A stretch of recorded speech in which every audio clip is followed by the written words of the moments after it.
Aquí estamos de regreso en A las 11 de Telecanal, son las 11:16 y ya abrimos las vías de comunicación para quienes quieran comentar y, bueno, de alguna manera también participar de este programa, el 224-11-5607, y también está el Twitter que es @alas11 Telecanal. Hay un tema que está bien interesante porque tiene que ver con las tantas alternativas que existen hoy para poder atendernos cuando en realidad tenemos algún problema de salud. Hay algo que vamos a conocer hoy que es un sistema que se llama telemonitoreo a distancia o telemonitoreo de enfermos a distancia. Y para hablar de eso vamos a conversar con Javier Urtubey, que es médico, que trabaja en este sistema, y también a una paciente que participó también, estuvo, digamos, utilizando este sistema para monitorear su enfermedad. Ella es Fabiola Bravo. Bienvenida, muchas gracias por acompañarnos. Y también Javier. Muchas gracias. Bueno, ¿desde hace cuánto que existe este sistema? AcuHealth se llama, ¿no? AcuHealth, sí. En Chile se instaló la empresa en el año 2010. ¿Ya? A partir de inicio del 2011 realmente estuvo operativa y los primeros pacientes del sector público, en particular en este caso del CRS, empezaron en junio del 2012. Sí, desde el año 2012 hasta ahora llevamos monitoreando más de 1000 pacientes. Perfecto. ¿Y de qué se trata este sistema? ¿Cómo lo podrías describir? Es para reforzar el lazo entre el equipo del médico tratante con el paciente. Hay pacientes que requieren en algún momento de su vida o a lo largo de toda la vida que el lazo entre su equipo médico, el médico familiar o el médico de la clínica o del hospital, sea más constante. Entonces nosotros constituimos este lazo de manera a que varias veces por día, durante una cierta cantidad de días o durante el resto de su vida, el paciente va a hacer una serie de protocolos y de esta manera el médico y las enfermeras del equipo saben realmente lo que está pasando. Y todo esto gracias a una lógica que es muy original, que es la única en América Latina, que creamos un hospital clínico virtual. Es decir, un hospital donde el paciente no viene, el paciente vive su vida lo más normal posible, pero nosotros varias veces por día sabemos cómo están de punto de vista metabólico, de punto de vista clínico y también a veces de punto de vista psicológico. Hospitalización clínica virtual, me parece realmente interesante. Ahora uno se preguntará cosas como bien básicas que tienen que ver con que esté preparado el ambiente, que haya como toda una, no sé, como una logística en torno a lo que requiere el paciente también, ¿no? Uno dice, ¿cómo se lleva eso a un hogar? ¿Cómo puede estar acompañado? ¿Cómo puede tener la asistencia que necesita si está en su casa? La asistencia en general se hace por intermedio ya sea de los equipos del hospital, en este caso estamos trabajando con el Sotero del Río, que tiene su propio equipo de atención domiciliaria, y nosotros vamos apoyándolos y nos van apoyando a nosotros en lo que es los cambios del paciente. Esta continuidad que le damos entre el paciente y el equipo hospitalario permite anticiparnos a los hechos. Entonces, por ejemplo, si un paciente con diabetes requiere realmente una intervención de un equipo sanitario, va a hacerse. Lo que pasa es que con esta continuidad está apoyada a través de tecnologías que son preventivas, que funcionan dentro de una lógica de triage, es decir, que va a categorizar al paciente en función de un riesgo potencial o real de descompensarse, y vamos a anticiparnos al hecho. La continuidad del cuidado nos permite anticiparnos. Entonces una persona que tiene una hiperglicemia, en vez de que necesite a un médico en su casa, va a tomarse ciertas medidas como tomar agua, caminar un poco, y vamos a controlarlo nuevamente y finalmente no va ni al hospital ni nadie tiene que ir a intervenirse. Entonces se evitan los problemas. Muy interesante, vamos a revisar este video que explica bastante bien cómo es que funciona este sistema de telemonitoreo a distancia, telemonitoreo de enfermos, que por supuesto es una idea bastante novedosa y que creo que se puede entender mucho mejor a través de las imágenes. Así que vamos a ir comentando lo que vamos a ver a continuación. ¿Qué es eso que estamos viendo ahí?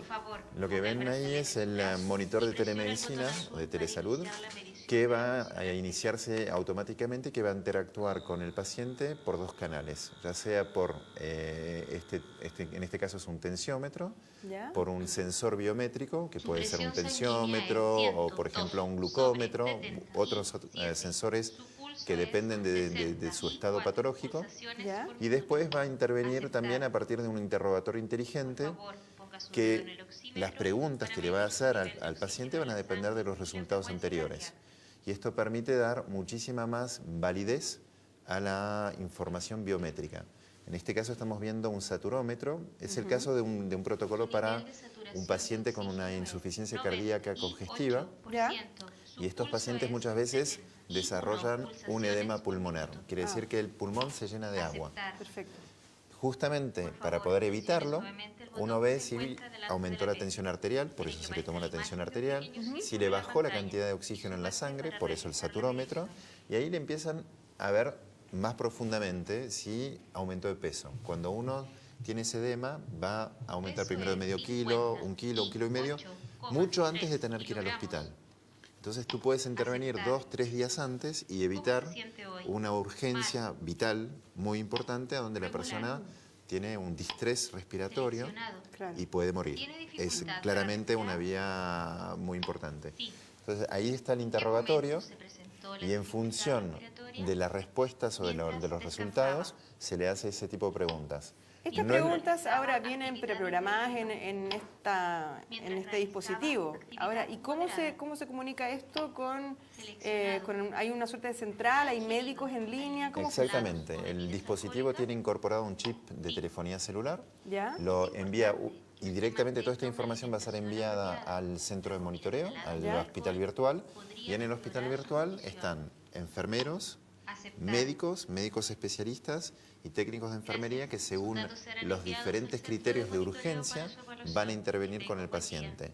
Perfecto. Entonces esta información ya salió, en ese momento que se corta la imagen ya salió y inmediatamente va a ser priorizada. Si el paciente está bien, es un código verde y va a ser visto por personal que no requiere un apoyo del médico. Igual toda esta información está siempre supervisada por médicos especialistas. Perfecto. Bueno, vamos a ver cómo fue la experiencia de Fabiola Bravo, que estuvo bajo este tipo de monitoreo. Primero que todo, bueno, preguntarte cuál fue la dolencia, cuál es la enfermedad que te llevó a estar conectada. Hola, buen día. Buen día. Mira, yo soy diabética insulino dependiente. ¿Ya? Hace más de 43 años. Ah, sí. Tengo diabetes tipo 1. Ya. Que esa es la que viene en el fondo acompañada prácticamente desde la infancia, ¿no? Exacto. Ya. Entonces, soy una diabética crónica desde mucho tiempo, pero esto te ayuda. Mira, yo en mi casa quedaba absolutamente sola. Ya. Un diabético tipo 1 tiende a hacer muchas bajas de azúcar. Ya. Y al estar sola no tenía nadie porque uno empieza a perder como la noción de lo que te está pasando. Claro. Esta fue una gran ayuda porque el monitor me avisaba, me decía, tiene un protocolo pendiente, entonces tú sientes la responsabilidad de cumplir tus horarios para inyectarte, para comer, y aparte que te habla y te hace las preguntas básicas, entonces te sientes de verdad acompañado. Qué increíble. ¿Qué tipo de preguntas te hace a ti, por ejemplo, como insulina dependiente? Me preguntaba cómo me sentía hoy. Ya, ¿y tú cómo contestas? ¿Escribes bien? No, te da 3 opciones, bien, mal, regular. ¿Y tú hablas y te va grabando? No, solo vas apretando te da la las opciones opción y tú la exacto, indicas. Ya, sí. ok. Es En muy alternativa. fácil de manipular, no hay Ok. problema. ¿Y qué ocurre, por ejemplo, en el caso que bien, está todo bien, pero qué ocurre en el caso que tú digas que te sientes muy mal, por ejemplo? Claro, si me siento mal, ¿Cuál es la siguiente pregunta? la glicemia va a avisar si estoy bien o estás mal. Entonces yo completo todo el protocolo de responder y a mí me pasó que un día que fue mi última glicemia de la noche y estaba muy bajita. Y dije, Que esa tú te la tomas con una máquina que hay para medirla, ¿no? Exacto. Exacto. Y yo dije, nadie se va a preocupar porque tengo el azúcar muy baja. Y me llamaron a la 1 de la mañana para saber cómo estaba. O Ya. sea, sí o sí, hay gente detrás de esto que te está acompañando y te está respaldando. Entonces, son personas capacitadas. Entonces, la enfermera me decía, Fabiolita, me decía, porque después se crea un vínculo con las personas que te están llamando. Ah, claro. Entonces la enfermera me dijo, Fabiolita, ¿cómo te sientes? Estabas con la glicemia baja, comiste, ingeriste algo dulce, y igual tienes un diálogo con esa persona. Claro, porque uno puede tender a pensar que esto es como Sí. como la máquina contra el ser humano o con el ser humano en este caso, que uno dice como, ¿qué tipo de relación voy a tener yo casi con un robot? Pero O sea, es mira, solo- las preguntas es solo el están- medio, Claro, las digamos. preguntas son el medio y según como tú estés, vas a recibir una atención personalizada. Que a mí me llamaban, me decían, oye, su glicemia está muy baja, tomé esto, y después te vuelven, la voy a llamar en 30 minutos más. Ya. Y te llaman en 30 minutos más para confirmar cómo estás. Y te tienes que volver a hacer tu glicemia Y si ellos ven que estás bien, ya. Y si estás mal, dicen, por favor, vamos a comunicarle a su médico cómo está y si puede ir a un servicio de urgencia. Ya. En un caso extremo. Ujú. Pero en realidad para las personas que están solas en la casa es una gran, gran ayuda. Ujú. Porque yo como quedaba sola, a veces se te pasa volando la hora y te pierdes la noción de hacerte tus controles a tus horarios. No, o sea, a todos nos pasa que se nos olvida hasta comer de repente. Y esas Exacto. Y un diabético tipo 1 tiene que respetar sus horarios supuesto. para comer, para Para inyectarse. Y esta maquinita, si tú no lo haces a la hora, empieza... ¿Te avisa? Claro. Como una alarma. Tiene un protocolo pendiente. Y en mi experiencia, era una voz muy masculina y muy atractiva también. ¡Qué fresca! Ya. Entonces, Debes eso tomarte te da una como esa sensación, ay, ya, tengo que ir a pincharme. Es como ese lado también de divertido, pero en realidad es Es muy bueno. interesante porque en Europa es una voz femenina y nosotros nos dimos cuenta que en Chile era mucho mejor una voz masculina. ¿Por qué? Porque ¿Es más creíble? No, no es por una cuestión de credibilidad, pero es porque tu papá te está cuidando. En vez de que Ah, tu mamá te la regalonea, es tu padre que te está cuidando. Ah, ok. Y como tu padre te está cuidando, tú quieres complacer a tu papá. Mucho más que con la mamá, finalmente, tú puedes no querer complacerla para que tu mamá se acuerde de ti. Ah, Y con el papá no, con qué el papá es diferente. interesante. Sí, nosotros hay todo un enfoque muy importante atrás, no solamente de cómo el equipo va a interactuar con el paciente, sino todo el equipo humano que está atrás. Hay anécdotas de pacientes, también mujeres que de repente el marido le dice, ahí está tu amante electrónico, se está despertando tu amante electrónico. Entonces hay muchas cosas que pasan, pacientes que dicen, al hijo le dice, me va a llamar la gente del hospital virtual, diles que estoy bajo la ducha, pero que ya sé que comí demasiado queque ayer, pero no. Ah, ok. Es una verdadera relación y todo eso se hace a través nuestro, pero para el equipo tratante. Nunca se olvida el equipo tratante atrás. Perfecto. ¿Y qué ocurre, por ejemplo, en el caso de alguna emergencia o si hay una baja o cualquier... Esas como instancias que escapan un poco no sé, que se te pasó la hora, algo te pasó y te sientes pésimo y lo único que necesitas es como apretar un botón botón de urgencia, digamos, el botón de... ¿Cómo se llama? Esto tiene un nombre. El botón... Pánico. Sí, Botón de pánico, le este no es un llaman. botón de pánico, pero es ¿Ese un es un botón... botón de pánico? Sí, justamente, por eso tiene un punto de exclamación. Así Ya. es uno tiene varios protocolos de urgencia cuando tiene hasta una duda. A veces, durante la primera semana de monitoreo, las 2 primeras semanas, debería llamarse el botón para los vecinos, porque cuando el paciente se entusiasma, llama a todos los vecinos del barrio y están todos apretando el botón y haciéndose protocolos. Ya. Pero es un protocolo que permite, justamente en un momento no programado, poder hacer ese tipo de protocolos. Se puede decidir si es a la mañana o a la tarde, o puede ser, por ejemplo, una enfermera que viene a domicilio y que aprieta el botón y hace su propio protocolo. Pero cuando aprieta el botón, ¿qué ocurre en ese momento? A ver si ¿Qué hay? está... ¿Tú aprietas el botón? Seleccione un protocolo. Selecciona un protocolo. Ahí está, tú Ya, seleccionas entonces, el protocolo. ¿a qué se refiere con eso? ¿Que hay como... son protocolos como llamar? O... No, tú haces así. Es exactamente el mismo tipo de protocolo que tienen normalmente. Por favor, tenemos- ¿Sabes qué le gusta a la Fabiola? Bueno, pero Selecciona. es un enfermero nuestro, no es una voz de un locutor.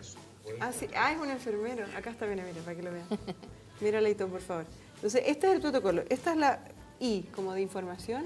Es como un signo de exclamación. en todo Ah, es caso. como signo de exclamación, ahí Sí, está. en caso ¿Cómo de- se ha sentido de su último control? Entonces yo voy a bajar, voy a decir, voy a decir que... Mal. ¿Y ahí selecciona? Sí, el otro botón. Es. Ahí, Seleccionado. seleccionado. ¿Y qué ocurre ahora? Por favor, mida su nivel de saturación de oxígeno en sangre. Ok. Estamos haciendo todo en vivo, sin Sí. ningún tipo de repetición. Ya, me voy a saturar. Ay, qué mal estoy. Estoy tan mal. Suerte que- Ya. Tiene que ser. Ay, ¿me está saturando de verdad? Sí, ¿Y esto sí. está en línea con esto? Sí. Sí. Ay, qué top. A ver. Estoy saturando mal. La de oxígeno es 98. Está muy bien. No, súper estoy bien. perfecto. No podría estar mejor. Súper bien. Ahí tienes que aceptar también. Ya, entonces quedé como una mentirosa porque dije que estaba mal y estoy saturando súper bien. ¿Qué ocurre si a uno le pasa eso? Así como esa paranoia, como que ¡oh! No. Me siento tan mal. Lo único que o si pasa- el malestar no tiene que ver con la enfermedad que me vincula con el sistema. En realidad no importa, nosotros eso lo tomamos en cuenta también. Ya. Nuestros protocolos dan diferentes tipos de código y ese es un código no sería una persona hipocondríaca, pero por lo menos sería un cambio de comportamiento. Alguien que normalmente toma sus protocolos normalmente y que hace 5 protocolos uno tras del otro, es que hay algo, algo está pasando. Este sistema es preventivo, pero ¿qué ocurre si el paciente se agrava? ¿Debería quizás pasar a una hospitalización real, digamos? Lo que pasa, sí, y eso es lo que pasa. Lo que suele pasar en el 85% de las veces es que nosotros detectamos la tendencia a agravarse muchísimo más, con muchísima antelación. Sobre el 15% que queda, alrededor del 12% lo vemos unos días antes de que realmente se haya complicado mucho. Y en el último instancia es que tenemos que enviar o el SAMU o la persona que vaya al consultorio. Pero la tasa de resolutividad a nivel del prehospitalaria, es decir, que se logra resolver el problema antes de que la persona vaya al hospital o a la consulta, es en general muy alta. Perfecto. ¿Qué hay del financiamiento de esto? ¿Es algo caro? ¿Es algo que tiene algún tipo de cobertura ISAPRES, de FONASA? ¿Funciona de forma particular o solamente a través del sistema público? Nosotros, con el sistema público, en particular con el CRS, fue el primer prestador público con quien empezamos a trabajar. Hubo una licitación, hubo una segunda licitación que también volvimos a ganar. Y después trabajamos con 2 servicios de salud, el Servicio de Salud Metropolitano Sur y con el Servicio de Salud Metropolitano Suroriente. En función de los criterios que uno tiene, está dentro del grupo de inclusión o no. Y eso lo decide el equipo tratante, no lo decide el hospital virtual. Lo dice la autoridad. Eso es con el sector público. Y ahora estamos cada vez con más pacientes. Por suerte la autoridad está viendo justamente esto ya a nivel central. Y estamos pasando a escalas más interesantes. Puede ser una solución muy buena también para el problema que tenemos en la salud pública, ¿no? Por un lado. Se estima que hay más de 8 millones de pacientes crónicos en Chile. ¿En serio? Sí, fue publicado en el Mercurio. Hubo 2 artículos muy importantes en mayo de este año, donde uno ve que, además que la prevalencia es muy importante, quiere decir la cantidad de gente que se sabe que tienen la enfermedad, el nivel de esos pacientes... Mira, me está preguntando cuál es la presión arterial. La vamos a omitir, no la vamos a hacer. ¿Lo callamos un rato? Pero está preocupado el hombre, eso es bueno. Exactamente, el hombre está preocupado y no va a parar hasta que le demos con el gusto. Y es lo muy preocupante es saber de que ese número de pacientes, muy pocos están equilibrados, muy pocos tienen un control eficiente. Se calcula que es menos del 15%, según la última encuesta nacional de salud. En lo que es el sector privado, esto está, nosotros hemos firmado con 2 ISAPRES. Con una ISAPRE hacemos control de pacientes que recién salen del hospital y con la segunda estamos con un programa muy ambicioso de pacientes crónicos que tienen o diabetes, hipertensión, insuficiencia cardíaca. ¿Cuáles son esas ISAPRES? La ISAPRE, con la cual habíamos empezado el tema de pacientes que salen del hospital, es Colmena, y este programa ambicioso es Cruz Blanca. Perfecto. Interesante lo que se está haciendo, entonces yo quiero felicitarles porque me parece muy bueno que exista esta alternativa y que crezca, por supuesto, la opción de poder mantenernos en programas de prevención y, bueno, además tener el cuidado que necesitamos cuando tenemos este tipo de enfermedades. Muchas gracias, Fabiola, también por ofrecernos tu testimonio como paciente del sistema. Muchas gracias, Javier, también. Por favor. Que esté muy bien, ha sido un gusto. Vamos a hacer una pausa muy breve, pero al regreso tenemos un tema que tiene que ver con cómo desintoxicarnos después de que nos fuimos un poquitito a los excesos. Con Ale Abascal y Cosmevit. No se lo pierdan, ya volvemos.